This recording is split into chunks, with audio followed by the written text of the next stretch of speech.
الطفلة المعجزة اللي سحرت القلوب من أول ظهور ليها. فيروز، نجمة خطفت الأنظار بموهبتها الفريدة وخفتها اللي محدش قدر ينافسها فيها. من طفلة صغيرة بتغني وترقص على المسرح لواحدة من أشهر نجمات السينما المصرية، ورحلت بدري عن الأضواء لكن أعمالها لسه بتعيش معانا لحد النهاردة. في الفيديو ده هنعرف حكاية فيروز إزاي دخلت عالم الفن بالصدفة، وإزاي بقت واحدة من أهم نجمات جيلها، وليه اعتزلت فجأة وهي في عز شهرتها. تابعوا معانا القصة الكاملة للنهاية. اتولدت فيروز في 15 مارس سنة 1943، واسمها الحقيقي بيروز أرتين، لعيلة مصرية من أصول أرمنية. نشأت في جو فني لأن أختها الكبيرة كانت الفنانة نيلي، وابنة خالتها الفنانة لبلبة، فكبرت وهي محاطة بالفن من كل النواحي. بداية مشوارها الفني دخلت فيروز لعالم الفن كان بالصدفة البحتة، لما الفنان السوري إلياس زار والدها ولاحظ موهبتها وهي بترقص وتتحرك بخفة. أعجب بيها وقرر إن هو يساعدها، فكتب ولحن لها مونولوج في مسابقة مواهب كبيرة. الجمهور وقع في حبها من أول نظرة، وكانت بداية فيروز الحقيقية في فيلم ياسمين. أنور وجدي انبهر بيها جدا وبموهبتها، فقرر إن هو يتبناها فنيا، ووقع مع والدها عقد احتكار ب1000 جنيه لكل فيلم.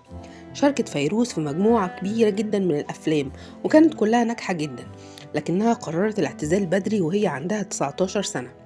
أسباب اعتزالها كانت كتير، منها رفض موسيقار الأجيال محمد عبد الوهاب إن هو يلحن لها، وكمان فاتن حمامة رفضت تمثل قدامها بسبب صغر سنها.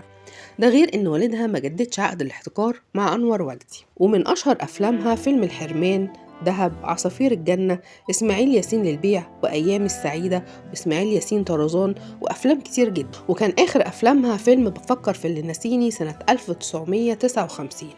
وفي سنة 2001 تم تكريمها في مهرجان القاهرة السينمائي تقديرا لمشوارها الفني. اتجوزت الفنانة فيروز من الفنان بدر الدين جمجوم أثناء تصوير فيلم فرقة إسماعيل ياسين. اتعرفت في الفيلم على الفنان بدر الدين جمجوم رغم اختلاف ديانتهم، لأن هو كان مسلم وهي كانت مسيحية. واستمرت الحياة الزوجية 30 سنة لحد يوم وفاتها سنة 1992. وفي أيامها الأخيرة كانت فيروز بتعاني من مشاكل صحية كبيرة جدا في الكبد، واتصابت بالتهاب رئوي حاد ودخلت العناية المركزة.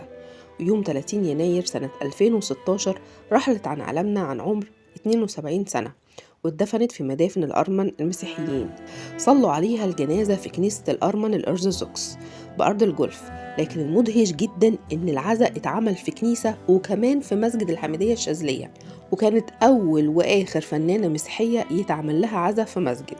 رغم رحيلها إلا إن فيروز فضلت حاضرة في قلوب جمهورها، وأعمالها الفنية بتأكد إن هي واحدة من أهم نجمات السينما المصرية.